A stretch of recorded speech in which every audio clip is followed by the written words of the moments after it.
అండి ఇక్కడ మహేష్ బాను మహేష్ బాను రైట్ ఇట్లా ఉంది.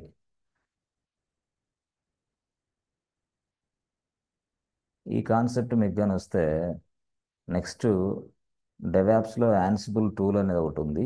ఆ టూల్ మీకు వచ్చినట్టే డైరెక్ట్గా. ఇది వస్తే మీకు ఆ టూల్ వచ్చినట్లే. అంతే. ఇప్పుడు చెప్పే మెకానిజం అక్కడ ఉపయోగపడుద్ది. డెవాప్స్లో ఉన్న number one excellent tool Ansible, the powerful tool. Okay, ఇది అర్థమైతే అక్కడ అది అర్థమైంది. డెవాప్స్లో సింపుల్.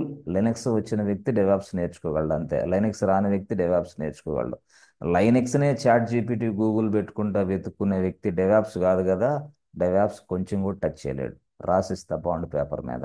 అలాంటి వాళ్ళు ఎవరన్నా మీకు తగిలితే చెప్పండి బాబు. చాట్ జీపీటీ గూగుల్లో వెతుక్కుంటా లైనక్స్ చేసి నువ్వు డెవాప్స్ చేయాలనేది మానుకోమా. జాగ్రత్తగా ఇది మళ్ళీ 100% కోర్స్ నేర్చుకొని అప్పుడు డెవాప్స్ నేర్చుకోమని చెప్పండి. ఎందుకంటే తెలివితేటలు చాలా మందికి ఎక్కువ ఉంటాయి. ఇక లైనక్స్ వచ్చింది కదా నాకు డెవాప్స్ ఈజీ అనుకుంటారు. అమ్మ అట్లా కాదమ్మా. ఆ లైనక్స్ వేరు, ఇది కంప్లీట్ లైనక్స్ రావాలి. కంప్లీట్ L1 L2 L3 మొత్తం వచ్చింటేనే మాత్రమే సక్సెస్ అవుతారు ఇక్కడ. అట్లా.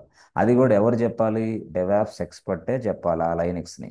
అప్పుడు అతను ఈ డెవాప్స్కి ఏ లైనక్స్ కావాలో అది ఇస్తాడు. అంతేగాని నువ్వు లైనక్స్ స్కిల్స్ ఉన్న వ్యక్తి మళ్ళీ అది నేర్చుకుంటే ఇక్కడ అర్థం కాదు.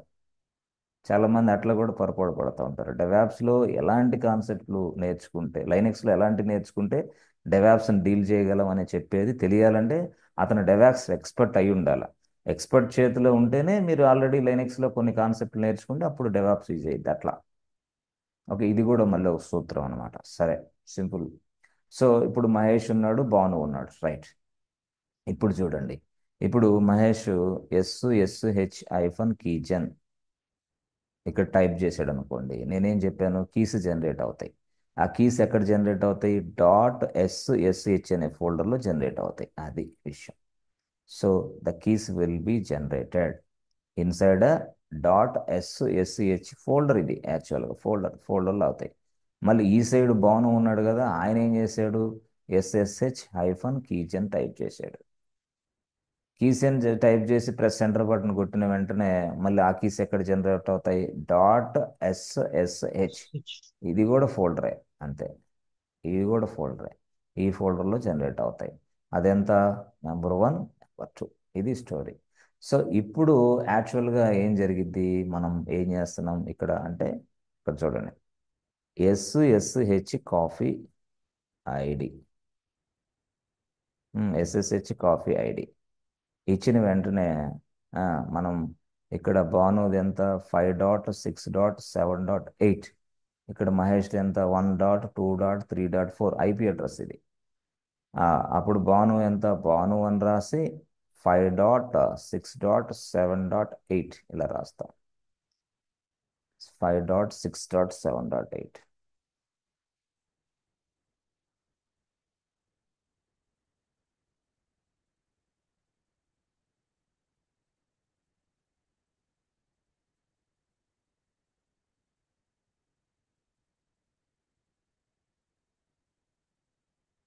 సో ఇక్కడ చూడండి. సో ఈ ఫోల్డరే. ఏది రాస్తాం? భాను అని రాసి 5.6.7.8 అట్లా రాస్తాం. ఇక్కడ ఏం రాస్తాం మళ్ళీ? ఎప్పుడైతే ఇలా రాసి ప్రెస్ సెంటర్ బటన్ కొట్టామో డైరెక్ట్గా ఆ కీస్ వెళ్ళి ఏ ఫోల్డర్లో రీచ్ అవుతాయి తెలుసా? ఇలా ఇలా ఇలా ఇలా ఇలా ఇలా.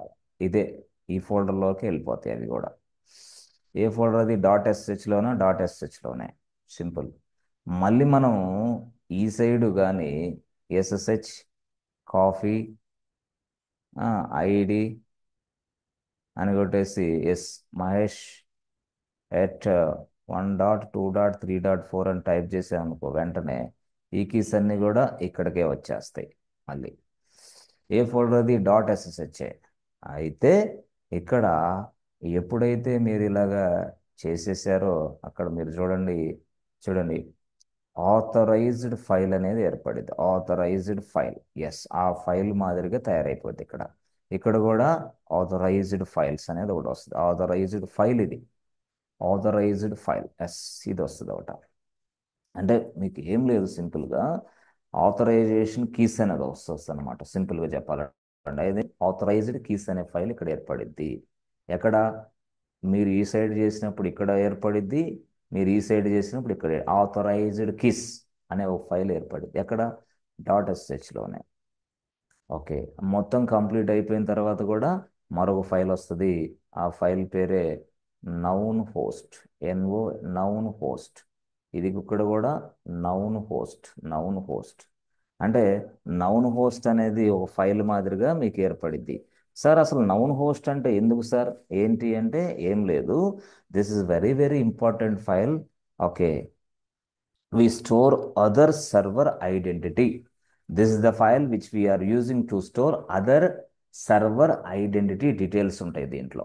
అదర్ సర్వర్ ఐడెంటిటీ డీటెయిల్స్ అంటే అంటే ఇప్పుడు ఇక్కడ నౌన్ హోస్ట్ అనే ఫైల్ ఉందనుకోండి. ఇప్పుడు నౌన్ హోస్ట్ అనే ఒక ఫైల్ ఉంది ఇక్కడ.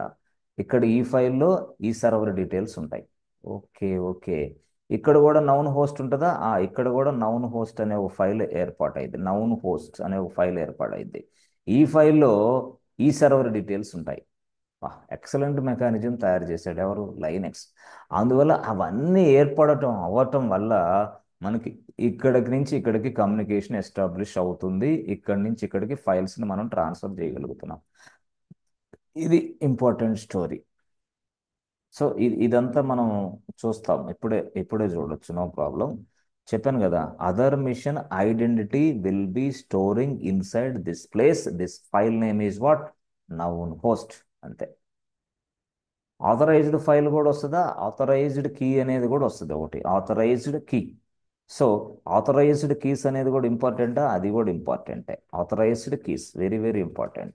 ఓకే, అంటే ఇవన్నీ కూడా మనకి ఎస్ఎస్హెచ్ అని కీజన్ రాసి ఆ తర్వాత కాపీ చేసిన వెంటనే ఈ రెండు ఏర్పడతాయి సింపుల్గా. ఏంటిది? Authorized keys as well as known host అనేది వస్తుంది.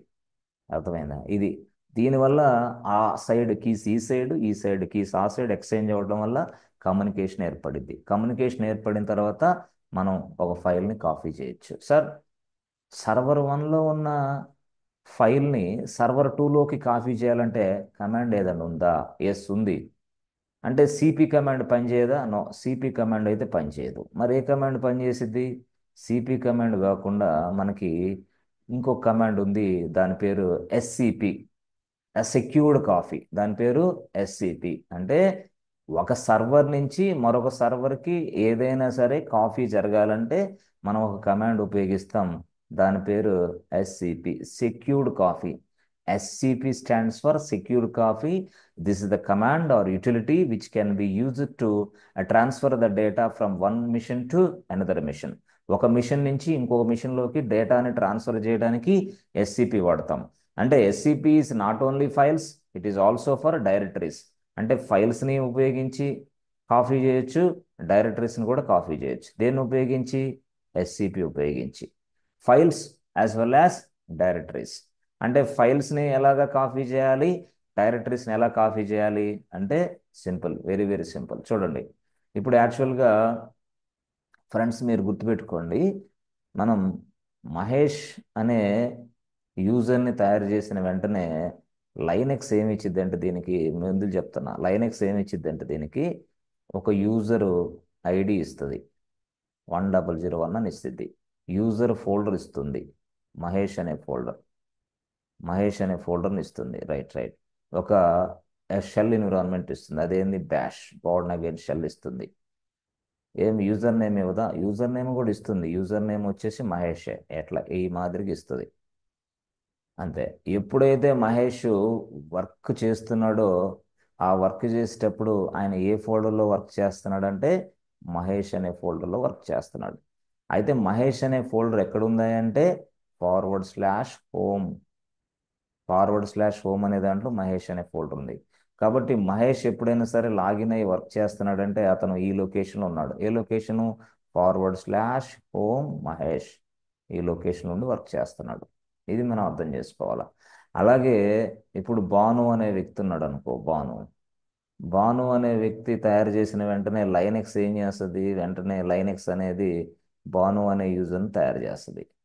భాను అనే యూజర్కి ఫోల్డర్ ఇస్తుంది, ఆ భాను అనే యూజర్కి ఫోల్డర్ కూడా ఇస్తుంది. ఆ ఫోల్డర్ పేరు భానునే. Right right. మళ్ళీ దానికి ఐడి ఇస్తుందా, ఐడి కూడా ఇస్తుంది 1002. మళ్ళీ దానికి షెల్ ఎన్విరాన్మెంట్ షెల్ కూడా ఇస్తుంది, అది బ్యాష్ బోర్న్ అగైన్ షెల్ ఇది ఇస్తుంది. సో ఇలాగ ఇచ్చిన తర్వాత మహేష్ భాను ఈ విధంగా లాగిన్ అవుతాడు. అంటే భాను అనే ఫోల్డర్ ఎక్కడుందా అంటే /home భాను, ఇది మీకు తెలుసు ఆల్రెడీ. /home భాను అనేది, భాను అనేది యూజర్ నేమ్ అన్నారు కదా, మళ్ళీ ఫోల్డర్ అంటారేంటి అంటే లైనక్స్ అనేది యూజర్ నేమ్కి భాను అనే ఇచ్చింది, ఫోల్డర్ నేమ్ కూడా భాను అని ఇచ్చింది, కాబట్టి కన్ఫ్యూజ్ అవ్వదు. ఫోల్డర్ని ఒక ప్లేస్లో స్టోర్ చేసింది, ఆ ప్లేస్ పేరే హోమ్. /home భాను ఇది లొకేషన్. సో మనం ఎప్పుడైనా సరే భాను అనే యూజర్గా లాగిన్ అయితే మనం ఎక్కడ వర్క్ చేస్తాం తెలుసా? /home భాను, ఇక్కడ మనం వర్క్ చేస్తూ ఉంటాం. ఇక్కడ మనం ప్రతిదీ వర్క్ చేస్తూ ఉంటాం. ఎస్, ఈ మాదిరిగా.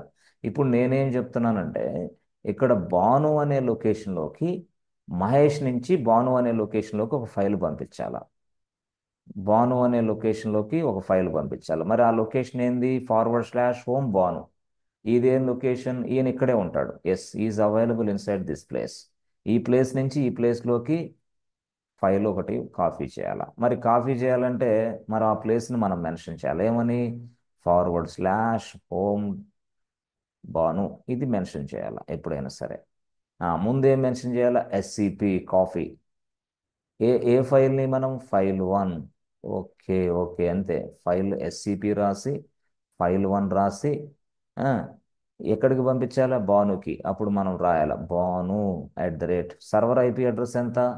5.6.7.8. ఇక్కడ రాసే 5.6.7.8 అని రాసి కోలన్ రాసే, సపరేషన్ కోలన్ అయిపోయింది. ఇది విషయం.